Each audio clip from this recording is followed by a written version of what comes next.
the title of this presentation is Karl Marx, Social Institutions and the Sociological Imagination. In the comments section, you will find my annotated bibliography and my references attached. My name is Lauren Lefevre. I'm a 30-year-old college student here at Bakersfield College. Throughout this course, I have came to learn that many of my views operate from a conflict perspective. Although not a fan of socialism, I've always been interested in the theories and writings of Karl Marx. I believe that by examining some of his works and applying them to modern problems, one can get greater insight into some of the underlying forces that shape our world. With that being said, the 19th century founding father that I chose is Karl Marx. Marx was born in Germany in 1818 and died in London in 1883.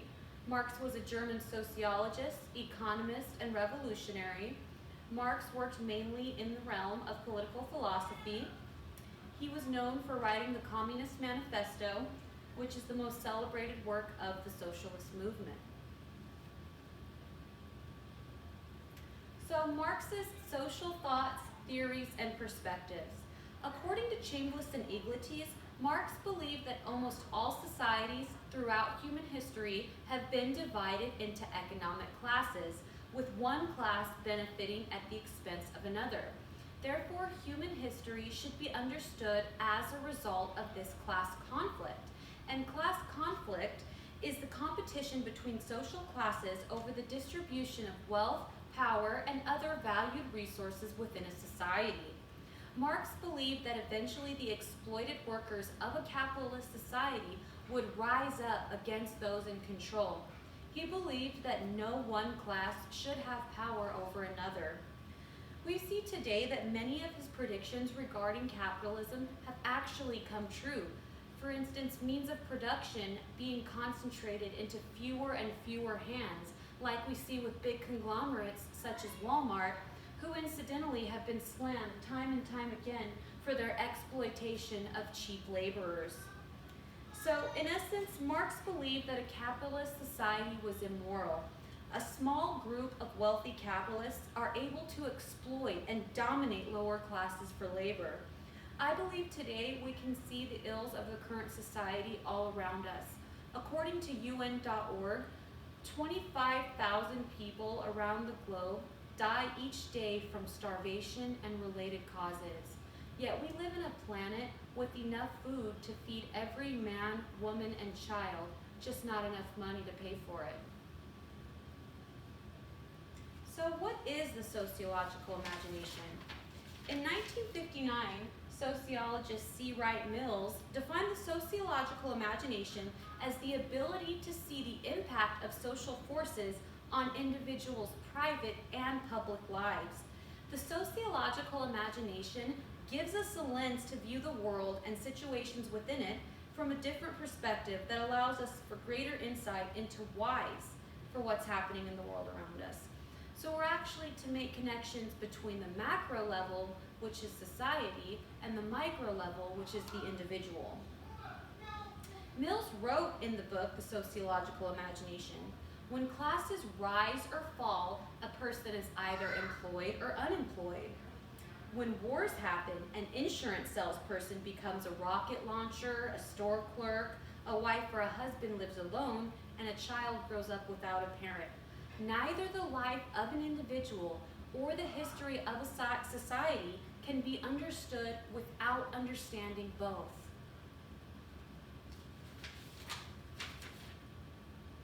So why it's so important to view society with the lens of the sociological imagination?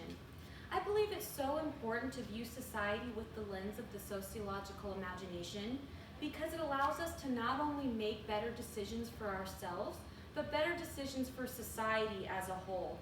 According to Mills, by employing the sociological imagination, individual people are forced to perceive from an objective perspective events and social structures that influence behavior, attitudes, and culture.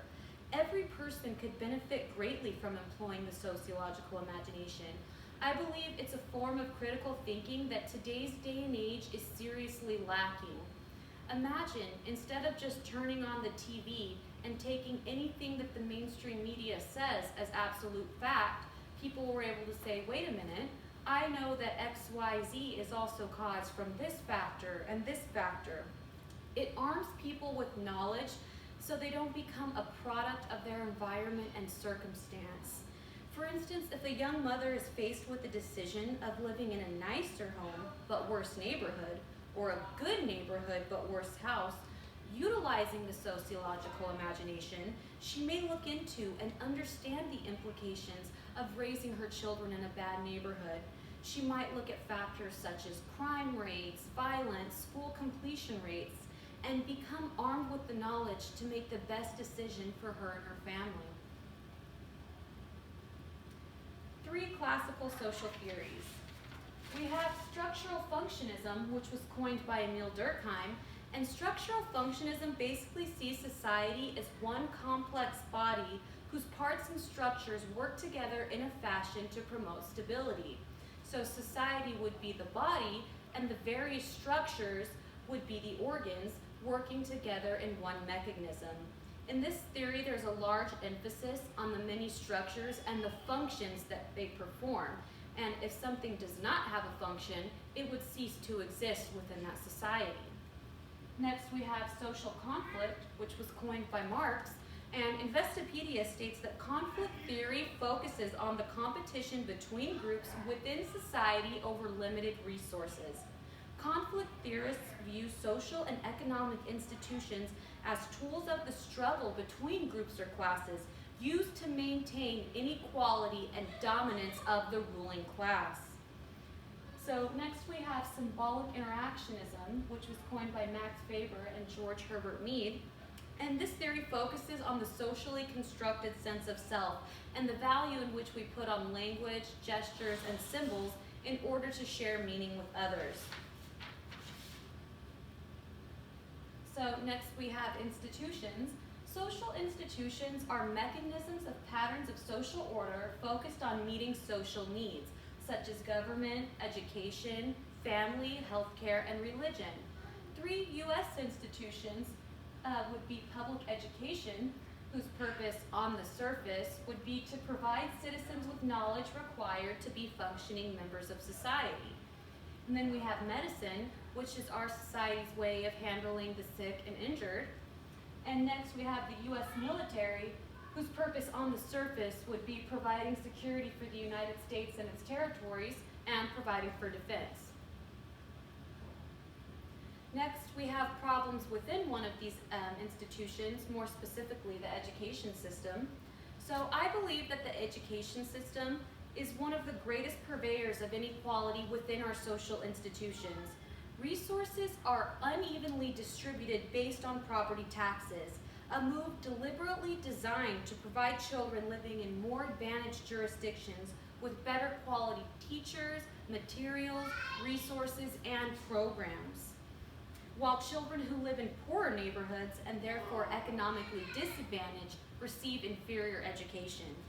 An article from The Atlantic entitled "Good School, Rich School, Bad Score, Poor School" reads, nationally, high poverty districts spend 15.6% less per student than low poverty districts do.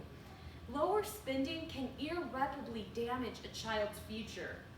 A 20% increase in per pupil spending a year for poor children can lead to an additional year of completed education, 25% higher earnings, and a 20% point reduction in the instance of poverty in adulthood.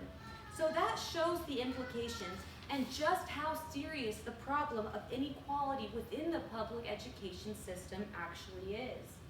If you would turn your attention to this graph, Figure 1, spending per school district from NPR.org, we can see that in some of the most economically disadvantaged cities around the nation, that per pupil spending can be less than 33% the national average per student.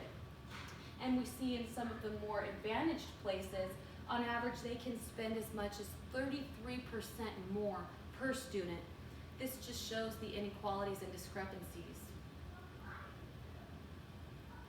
So next we have the conflict perspective on education. Conflict theorists believe that the educational system actually promotes social inequality. Schools play a role in training working class students to accept their positions as lower members of society. We have inherent racism. Minorities concentrated in disadvantaged neighborhoods receive worse education than white students. And we have tracking, which leads to self-fulfilling prophecies and students living up to teachers and therefore society's expectations of them. In essence, conflict theorists view education as a means to ensure that those who are in power stay in power. Next, we have research on inequality within the public education system. So, the Condition of Education 2010 is an annual report which utilizes federally mandated data that was collected in order to assess the implication of poverty amongst students. The data was collected by comparing high poverty schools with neighboring low poverty ones. This would be known as secondary data analysis. The NCES report from publicschoolreview.com found that the southern and western parts of the country were some of the largest numbers of high poverty schools, while the highest percentages were in Mississippi, Louisiana, New Mexico, the District of Columbia, and California.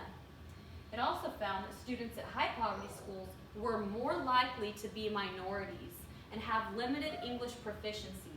High poverty schools see an average high school graduation rate of 68%, while the graduation rate at low poverty schools is 91%. Only 28% of high school graduates from high poverty schools enrolled in four-year universities, compared to 52% of graduates from low poverty schools. Next, we have Karl Marx on education inequalities. So while Karl Marx never really spoke directly on public education, his influence on the subject has been huge. And Marx would explain the inequalities within the public education system the way traditional Marxists see them today. In a 2015 article entitled Marxist Perspective on Education, Carl Thompson stated that traditional Marxists see the education system serving an agenda of the elite. According to the Marxist perspective, it reproduces class inequality, it legitimates class inequality, and it works in the interest of capitalist employers. It does so because the wealthiest people are able to send their kids to private school, getting them the best education and therefore the top jobs. Here we see social class reproduction, while poorer kids end up without the resources of their better off peers and therefore in the same cycle of social class reproduction.